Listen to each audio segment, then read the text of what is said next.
Today's date is August the 16th, 1996. We are conducting an interview with Marysia Kohn. This is tape number 4.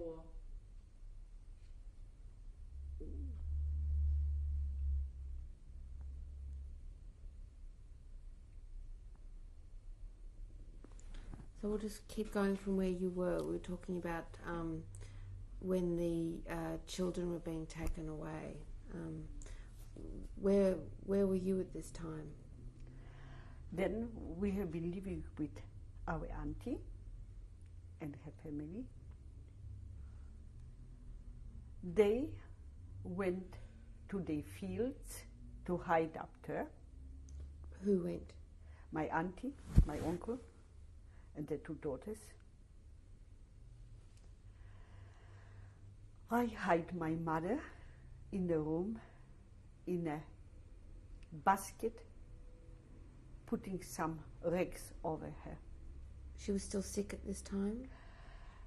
I wouldn't say she was sick, but she was very thin. And she always worried about me. And I didn't like her to be in a selection. And I hid her twice, once in this basket, the other time under our little bed. We had a single bed there. And we survived the Sperre, both of us. So I went down and I was selected as a workable person. And who was doing the selecting? Was it? The selecting was done by the German soldiers. And was there a German presence in the ghetto, or was it a Jewish police? It was Jewish police in the ghetto. I didn't have a great contact with the police in the ghetto. I only remember one example. A girl working with me was telling me later that her brother was in the police and he noticed his next door neighbors taken on a truck. He went over to the German asking him that they are his parents, because after all they have been privileged sometime to save their parents. And the German say, "Your parents?" He took his hat and he told him, "Go together with your parents." So they didn't have any special treatment? The police, yes. They had special treatments, special ration, but like everywhere, you have beautiful human beings, and you have devils between us. Did you know what was going on? I mean, did you actually see any of these things happening? Like, did you in the ghetto? I mean, or what was going on outside? Did you hear about anything, any rumours about the camps? Not at all. I will talk only about myself. At the start of the ghetto, I still was in contact with the Hashomer Hatzair members, some members, what they have been left, as much that it was a little incident at the beginning, because living next to the border and having our hut, one day I noticed an empty hut not far away, and I told, together with Kuba, some of the members of the Hashomer Hatzair, we can meet up there because the hut is empty. And we started to meet there.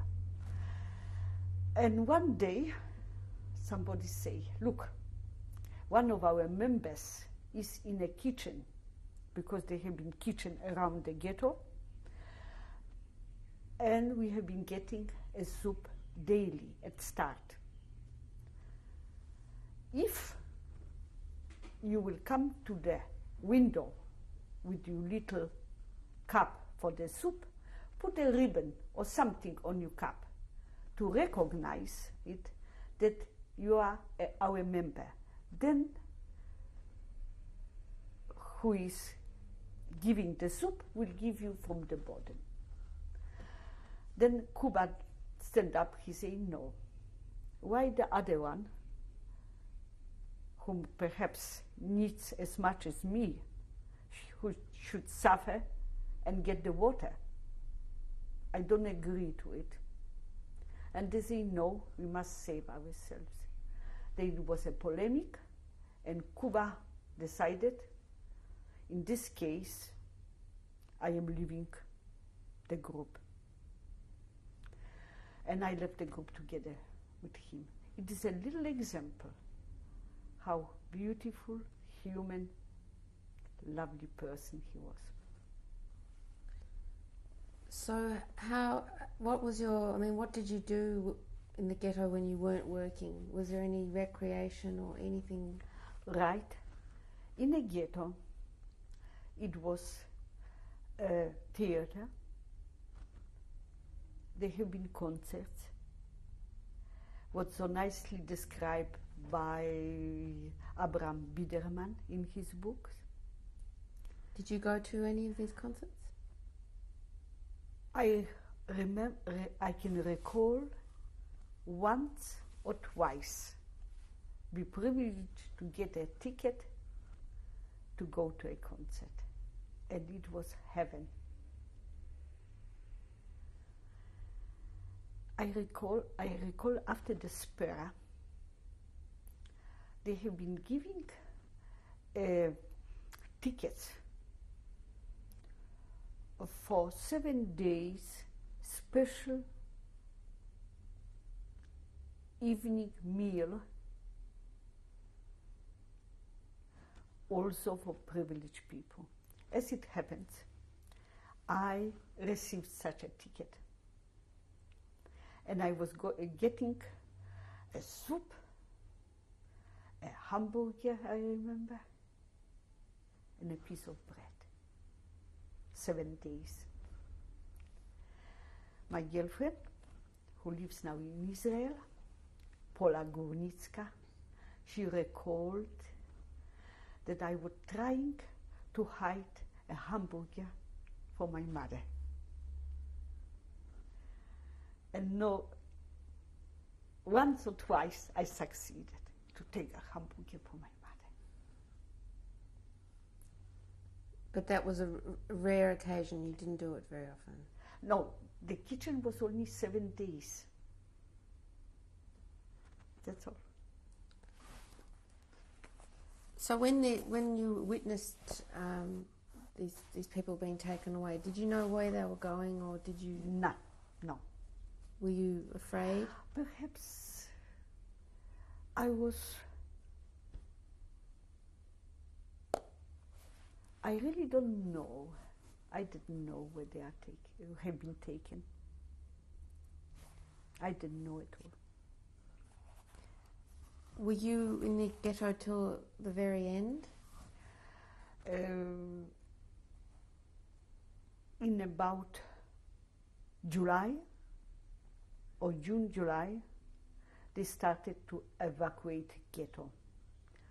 As I belonged to this factory, what was working for the army, because the shoes have been going to the army.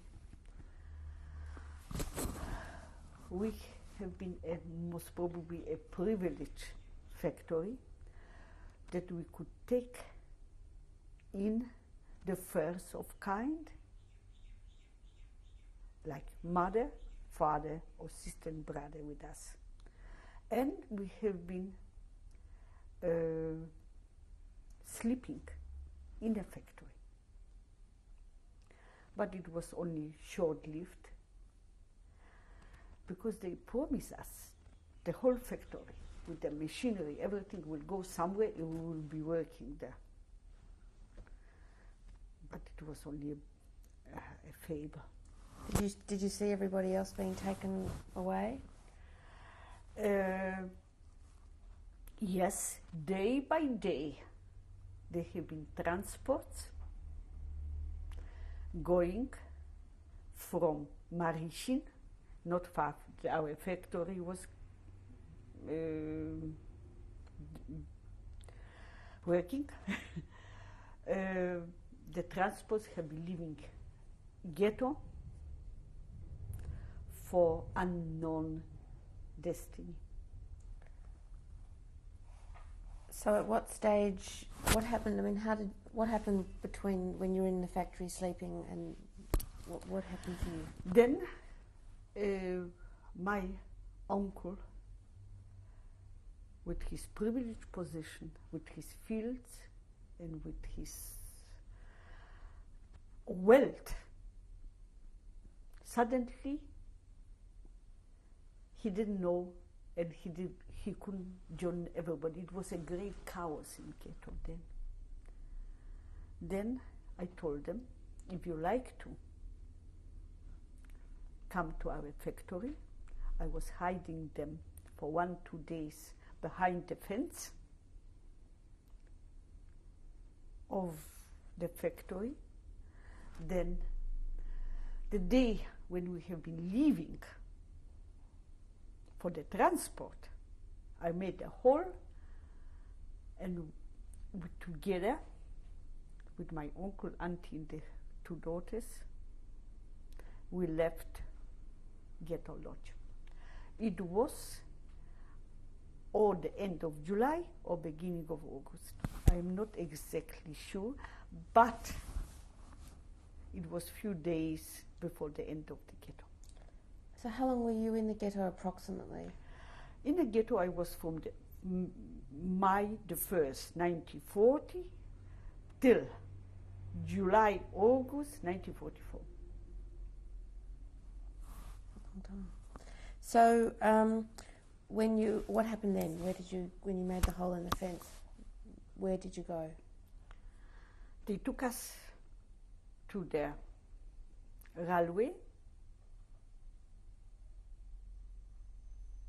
Who's they? The police, the Jewish police. I think so.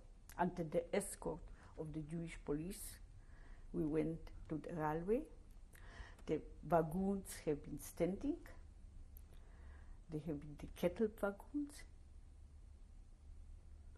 And we have been to each wagon about 100, 110, I think, people. As it happens, in our wagon was a family of privileged policemen, I think, and we have been only about 60, 70 people traveling together. I remember the mother of the policeman sitting all the way and cutting bread and giving to the members of her family.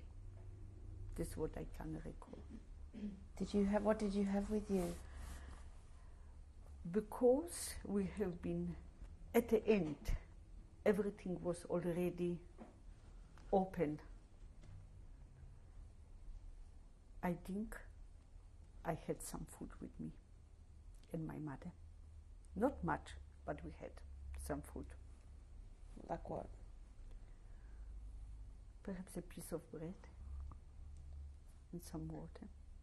And did you have any bags or anything with you? We had some bags. I made in a factory at the end. I started to make canvas bags or shoulder bags, because working on this machine, what was a heavy-duty machine, and at the end everything was already slack. I started to make these bags. and even earning a little bit, not money, but a piece of bread or canvas to make a to bake for my mother. Or I remember some German evacuee gave us warm 2 singlets, making her a bag too. Right. So you had some bags with your clothes, or what did you have in your bags? In a bag, I didn't have much, because I remember to the end of the ghetto, I had only one skirt, and the skirt was already so holey, full of holes, that when I went to work, I put the good part to the front, and when I was working, I put, I was turning it left, right and back. It was all what I had. No coats and warm clothes? I think, I remember, we both had some jumpers. Because these jumpers came from when the war broke out. Some people have been owing money to my father, and they had a small home knitting machine. And instant money, they gave us a few jumpers. And these jumpers we had through the war. So how long were you in the train for? In the train, I think we have been overnight and day. I can't recall. I only remember when I was lucky to get to a little hole in the wall of the wagon, and we have been passing a railway station, and there was standing a little boy eating an apple, and this is what I can recall. This healthy face of a little boy eating an apple on my way, not knowing where. Could you sleep, or do you have any room? My mother was holding me on her lap. I can't recall this journey. When we arrived, Was it day or night when you arrived? it was day. There have been screams, rouse, rouse, What does that mean? out, out. And now, I started to believe that my mother knew little bit what was awaiting us. Why did you think that? Because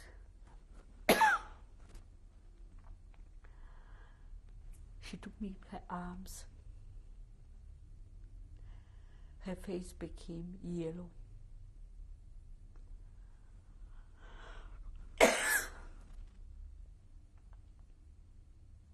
They divided us, men separate, women separate, everything in a run.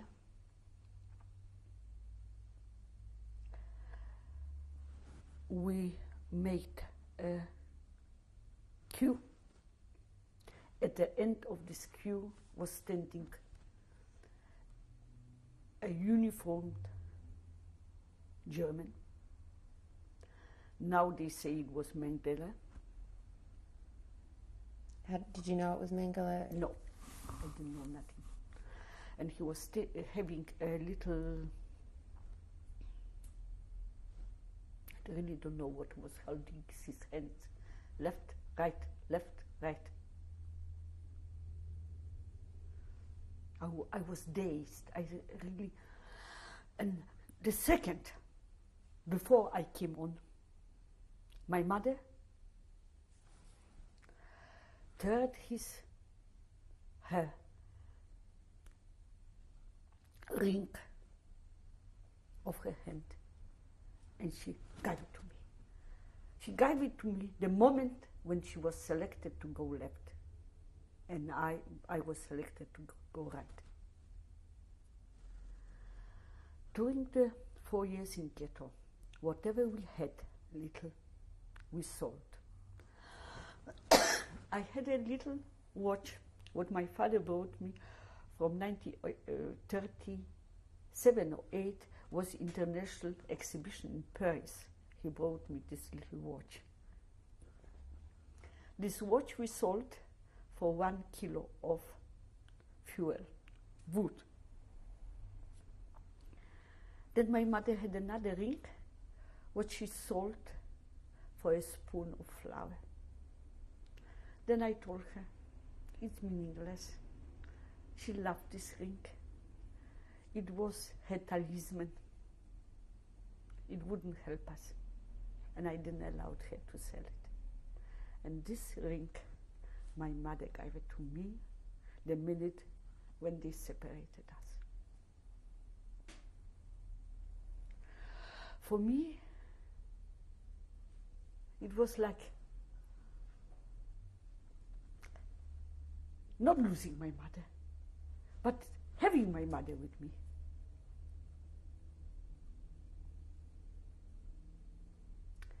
And running, my auntie, my 2 cousins went to the selection because they have been well fed, they look well, able to work. We have been running. We came. When after the selection, you of my mother, and I was holding my mother in my hand. and did you see her going away, or what happened after that? She went left, I was right, running. Why were you But running? I have my mother with me. And we ran. We came to a room. In this, can't remember. I remember only that they cut our hair. They have been looking. They have been searching us. And me, I was holding my mother everywhere where possible each time to hide her before, not to let them get her. How did you hide it? Everywhere. In your body? In my body. If you like me, I can finish when I lost my mother and how I regained her again. We'll come back to that at the end. Okay. So they shaved your. What did they do? Did you have to stand in? They a line? shave everything, our head, everywhere, right? And they gave us some clothing. What were you given? Unluckily, I got a beautiful crepe black dress with an open neck with little buttons here. If I would get a sack, would be better, because it was autumn and Auschwitz was near the mountains, and nighttime was terrible cold. Did you know what was going on? Were you? When we came to the block, we have been 5 of us. My auntie, her 2 daughters, another cousin, and me. Because everybody should be in 5. 5 was a 5, they gave a tin of soup to share. 5, we have been sleeping on a ground together.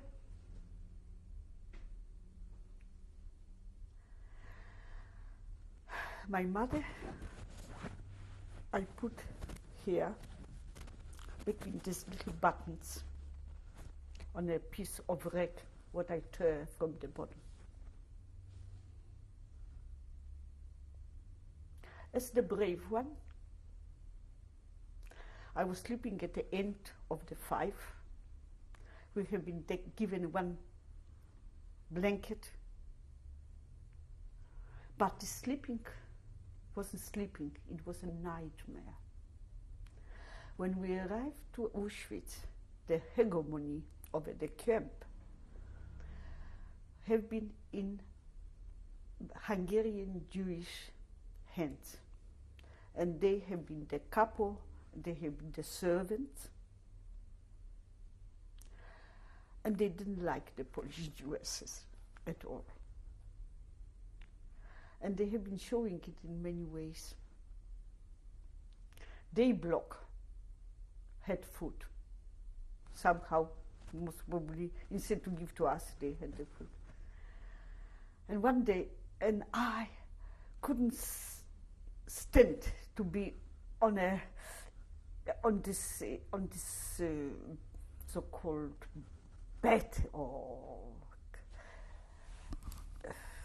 piece of bed, because they have been, the bed was divided, 5 one side, 5 the other side, sleeping.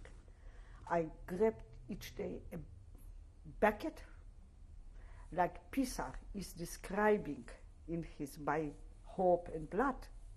I was running over the camp with this bucket in my hand, looking, first of all, to be free, and for looking for something to eat on a rubbish heap next to the kitchen. And one day I ran next to the block of the Hungarian Jews, and they have been throwing out some already spoiled soup. And few of us ran over asking to give us a little bit. They didn't like to give us any pot or any utensil. They throw it on the ground, and we have been licking the soup from the ground. My little cousin became very sick. She got diarrhea. And one day was a blockade. They didn't allow us to go out because they say it was bombardment somewhere. She needed to go to the toilet, and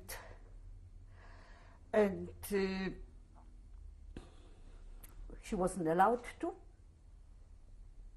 She became very white, and I told her, look, make in the little, we got some Dutch shoes, you know, clogs. Make it. After I will run to the toilet, I will clean it, and you can put it on. And she done it. But Hungarian couple pass our bed, it was a cold bed, and she smelled it, and she said, who done it? And my auntie said, she done it. But she noticed the child, all white. She grabbed her out. She started to smack her with a piece of wood. I jump out, and my auntie, and we tried to cover the child, that the wood should land on our body. Then they took us outside the block. They gave us 2 heavy stones in our hands and on the knees to sit. We have been sitting both perhaps half an hour or 1 hour. Okay, stop there.